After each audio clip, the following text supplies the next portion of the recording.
and gracias. And good afternoon, everyone. Bienvenidos to Teach. It's a great pleasure and a great honor to introduce our truly inspiring first guest speaker. Marco Antonio Quiroga is a dreamer and a national grassroots organizer for immigration equality. In his role, Marco has worked tirelessly for immigrant and LGBT rights. Much of his work has been driven by his own life experience as a gay, undocumented young person of color. Marco was only 2 when he immigrated to New York from Peru with his parents and 3 older siblings. After his parents' marriage dissolved, his mother took her young children and boarded a Greyhound bus bound to Orlando, Florida. Marco's mother single-handedly raised her 4 children, working 3 jobs to make ends meet. Like millions of others, Marco's family was American in every way but one, on paper. Despite their hardships, Marco's mother instilled in him the importance of education. In fact, when Marco was in elementary school, his mother sat him down and posed one simple question: lawyer or doctor? Marco enjoyed watching medical shows on TV, so he answered, doctor. From that day forward, his mother would invest a few dollars from every paycheck in Marco's future, buying microscopes or anything that encouraged him to pursue his goal. Marco was always a gifted student, and he graduated at the top of his high school class. But even though he had a diploma, he was missing one thing: a Social Security card. The lack of 9 digits meant Marco could not get into the prestigious colleges and universities he had hoped to attend.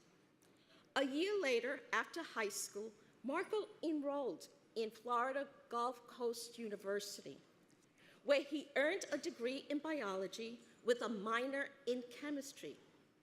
But soon, Marco would again face a familiar barrier. The medical schools he wanted to get into required applicants to provide a Social Security number. One day, Marco discovered an advertisement for an internship program called Dream Summer, the first professional development internship program that focused on immigrant rights. Although the internship was not offered in Central Florida, he applied anyway. Several weeks later, he received a call from one of the project coordinators telling him that the AFT wanted to establish an internship slot for the program in Orlando. Marco applied and got the position. Marco has said the AFT internship changed his life, giving him mentoring and guidance, a support system, and the connections he needed to become a leader in the undocumented youth immigrant rights movement.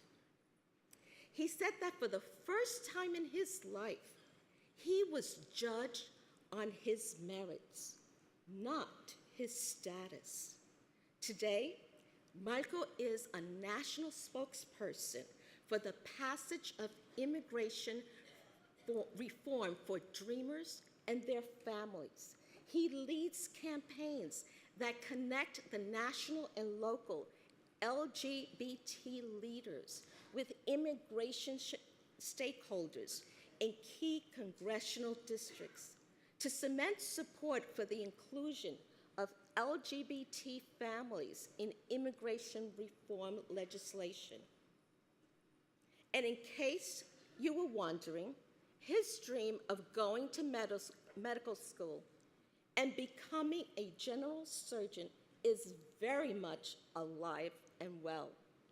Marco hopes to someday use his medical degree to open a nonprofit organization that will assist those who do not have adequate access to quality health care and would advocate for changes to the public policies that now create disparities in the health care offered in marginalized communities. Sisters and brothers, it is my privilege to welcome Marco Antonio Quiroga.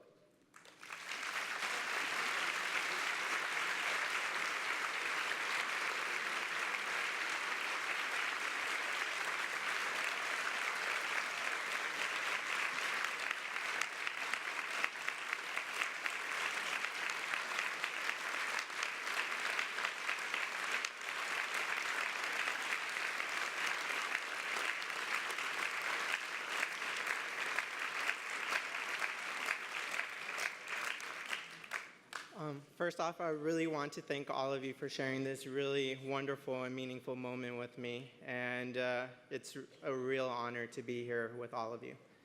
My name is Marco Antonio Quiroga, and I am undocumented.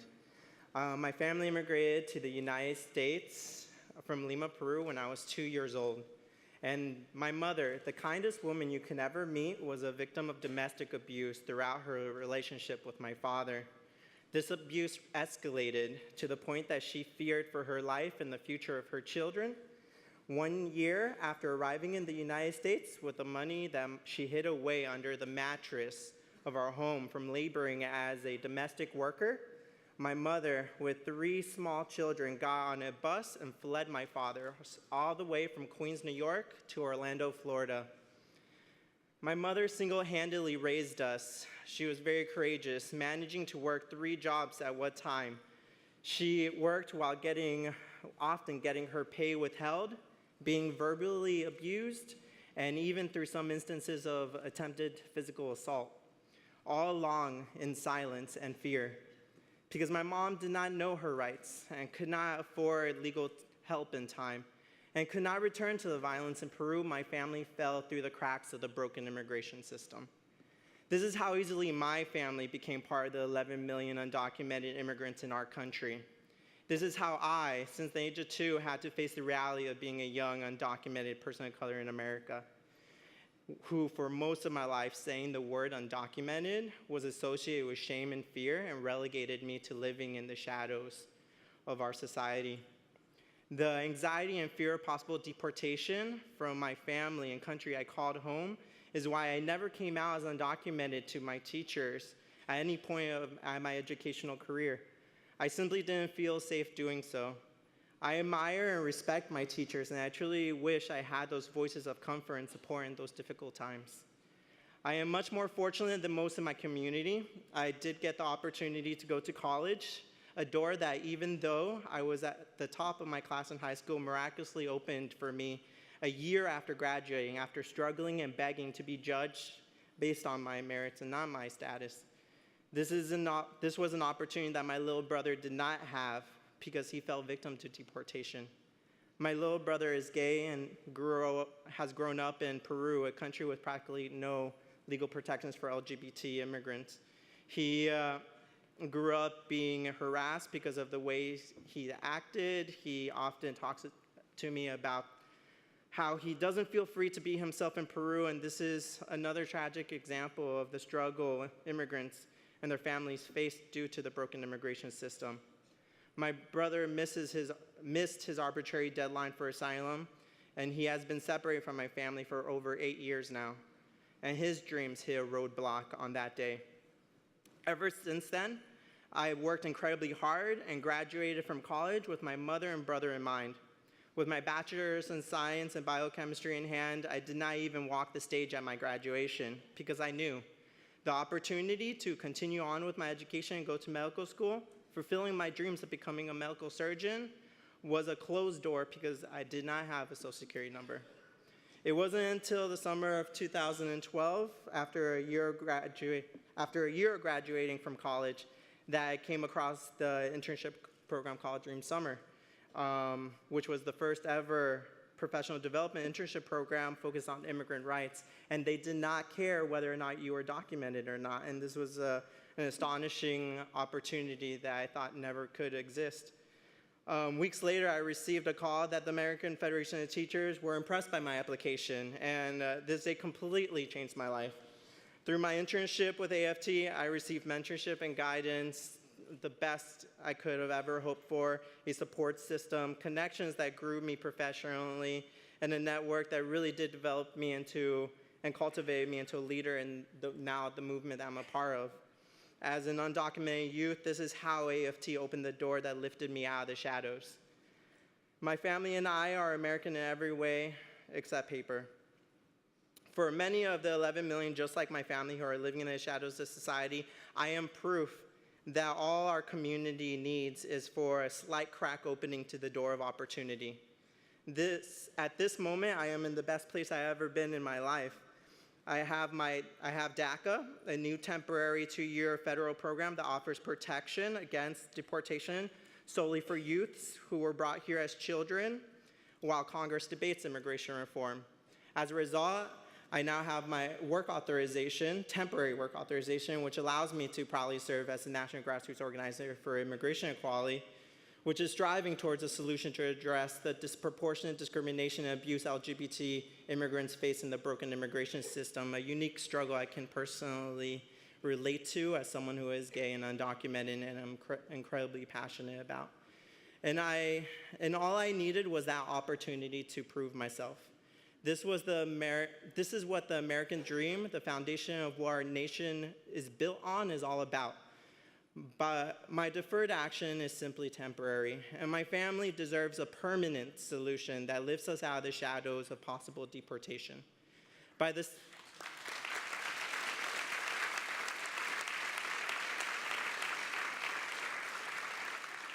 same way you are helping to open the doors of opportunities to your students, I need you to continue to stand with me and other youths like me in your classrooms.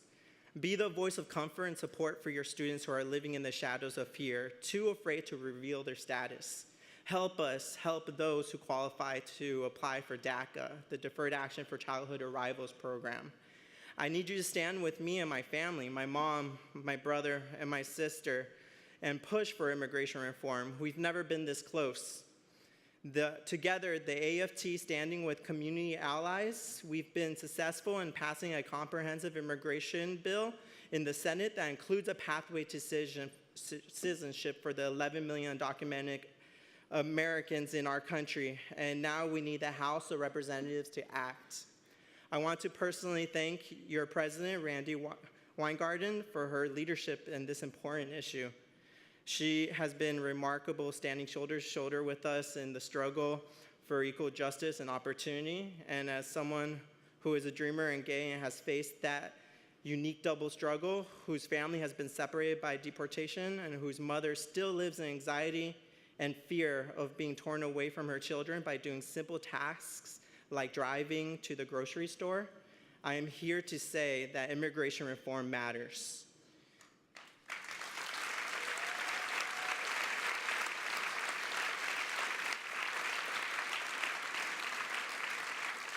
Immigration reform matters because I matter. My mother, whose only hope of being lifted out of the shadows of fear of deportation, matters, and her dreams of being reunited with her son matters, because my little brother, whose dream is to be with his family and live openly without fear of persecution or discrimination, matters. Until 1990, LGBT individuals were banned from immigrating to the United States, and there was a ban on LGBT family immigration until 4 weeks ago after the Supreme Court repealed DOMA. This demonstrates the power we have as a community that believes in human rights and a community that continues to be committed and will win immigration reform. We all matter, and I am here to say that we are not invincible. And ensuring our families have a permanent solution through a pathway to citizenship, family reunification, a strong DREAM Act, and protecting due process, asylum seekers, and vulnerable detainees is essential to the health and prosperity of our country. But more than that is the right thing to do. It's part of the American legacy of democracy, freedom, and justice for all. And my hope is that we can all fight to do the right thing together. So today I ask you to please be that person who opens the door of opportunity and changes someone's life. Help us reclaim the promise of the American dream for all. Thank you.